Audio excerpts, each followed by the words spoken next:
Hi there. Um, so so far, I've not written a lot or reflected, made any kind of a lot of reflections about this coronavirus pandemic crisis we're in this moment, in this time in spring 2020.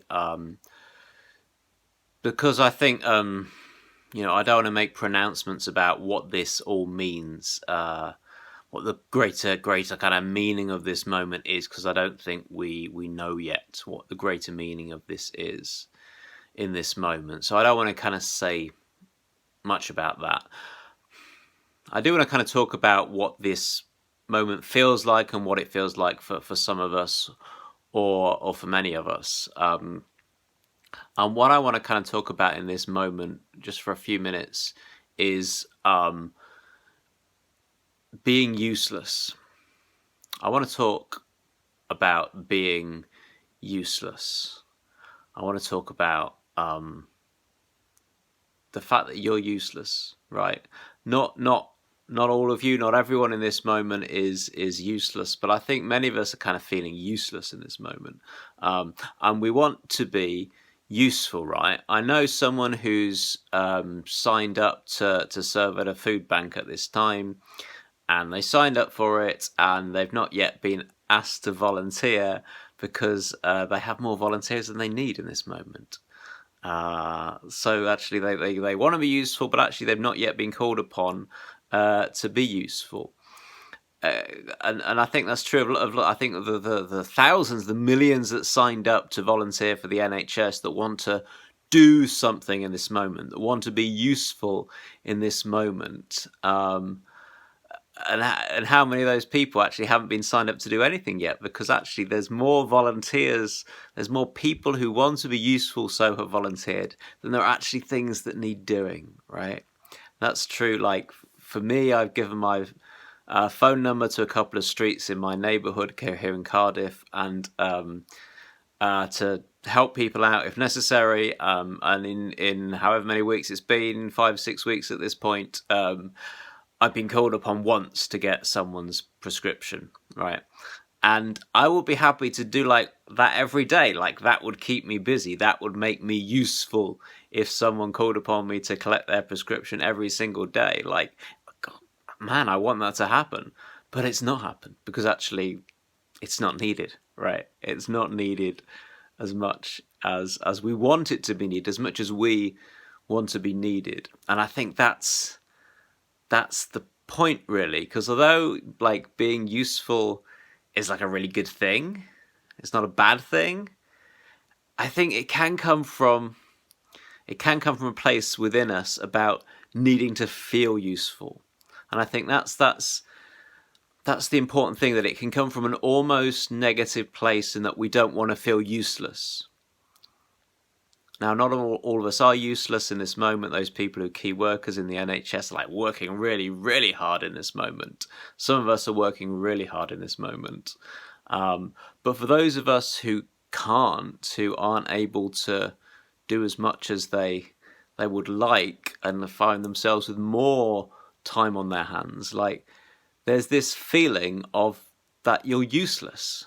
And you are, right? You are useless.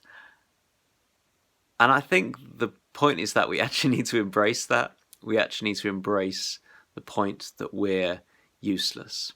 And that's difficult because, depending on your personality type, exactly, depending on your character, you might really need that feeling of feeling useful for your sense of identity, for your sense of who you are, for your sense of value in yourself.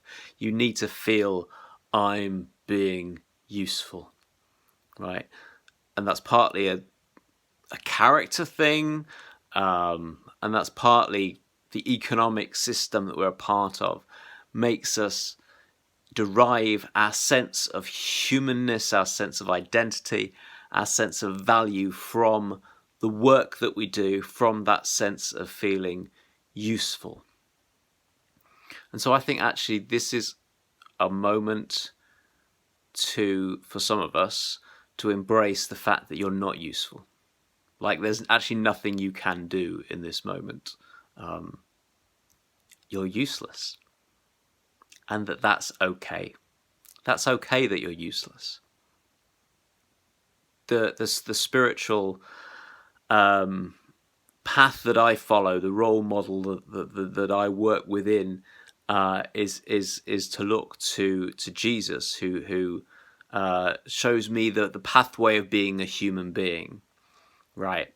And in the stories we have of Jesus, he has this experience at his baptism where he realizes his inherent worth, his belovedness of God, his experience of his inherent worth, of his feeling, experiencing, knowing deep down the love of God.